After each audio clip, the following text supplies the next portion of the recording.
Hey everyone, my name is Victoria and welcome to my video. If you're here, you've most likely just purchased one of the templates from my Etsy shop, and for that I want to say thank you so much and I hope you enjoy your new journal. If you just happened upon this video by accident, welcome, and I hope you can find this tutorial and/or my templates helpful.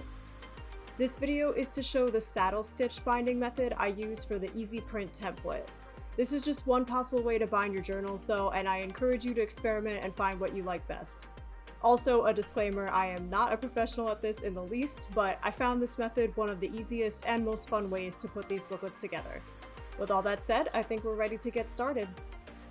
Now for this method, you'll need your Easy Print journal, which should be printed double-sided and still flat, a pencil, an extra sheet of paper to make a measuring guide, a needle and thread, scissors, and a pushpin or owl.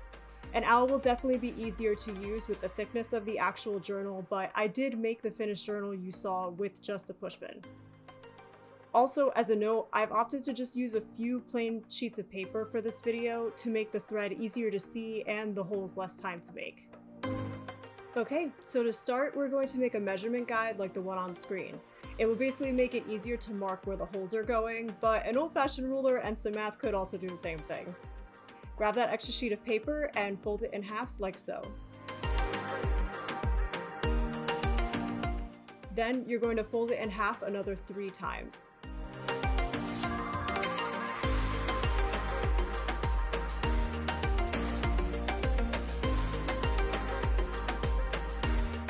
Now unfold until it's a half sheet with the opening on the bottom. And now you can mark the sections 1 through 8 like you see on the guide.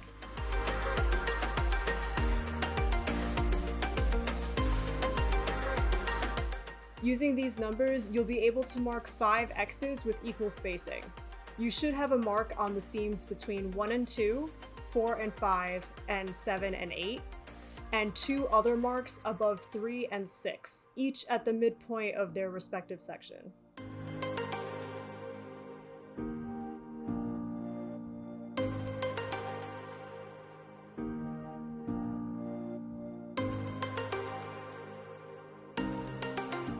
Once that's done, line the number side of your measuring sheet along the right side of your journal and draw in a dot on the journal where you've marked each of your X's. Now, your dot won't be exactly on the X, but instead using the edge of the sheet to make sure you're making the holes in the center of the journal.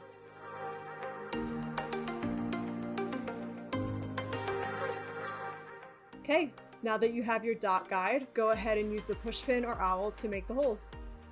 When trying to go through the full journal, I recommend using binder clips to keep your pages together and still. And again, you'll need to use a bit more force to get the pin through, so do be careful. It's also best to make sure the holes are a decent size. It makes it easier for the needle to go through, especially with lots of pages.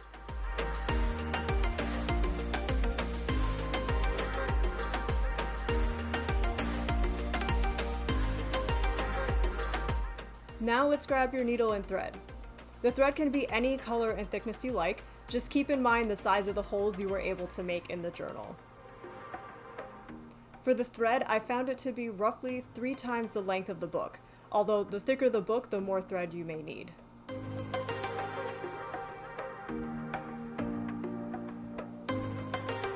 Now go ahead and start by threading the needle through the middle hole on the interior side of the book.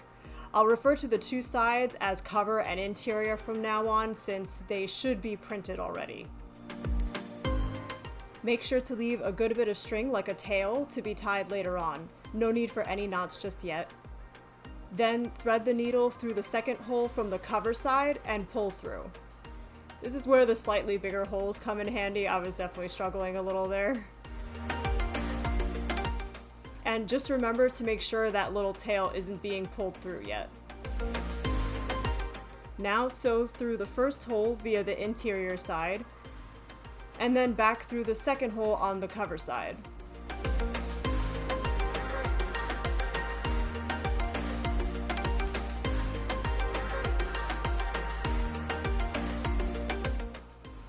Now sew back through the center hole.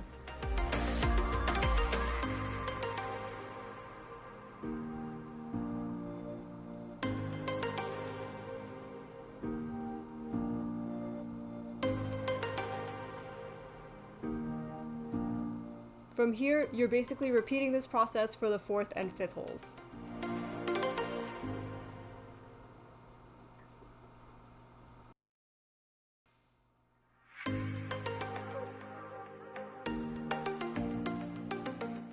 Now that you're back on the cover side of the center hole, make a knot like you see here and pull it tight.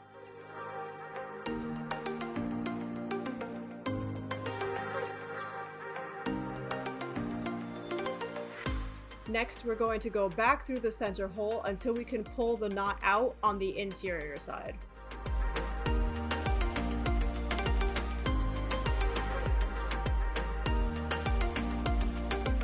From there, pull everything tight, and you can tie the tail and the leftover string together to finish the binding.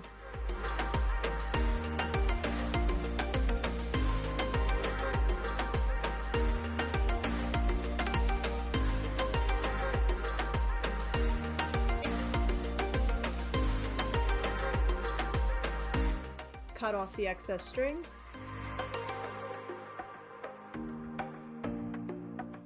And you can check how the binding looks on the inside and cover side. If nothing's loose, you're good to go. Now just fold your booklet and press the spine flat. I did find with the actual journal that I had to put it under a few heavy books for a while so it stayed flat. But yeah, that pretty much finishes this tutorial. As you can see, the binding is pretty sturdy and allows for the pages to be flattened and easy to write on. It's also very clean and discreet, which I love, but hole punching and a binder works just as well. But thank you guys again for watching this video, and hope it helps with this and other projects you may have. If you'd like to keep in touch and see updates on my work, you can follow my Instagram and website. And if you haven't purchased one of my journal templates, make sure to check out my Etsy shop in the description. Thanks again, and hope you all have a wonderful day.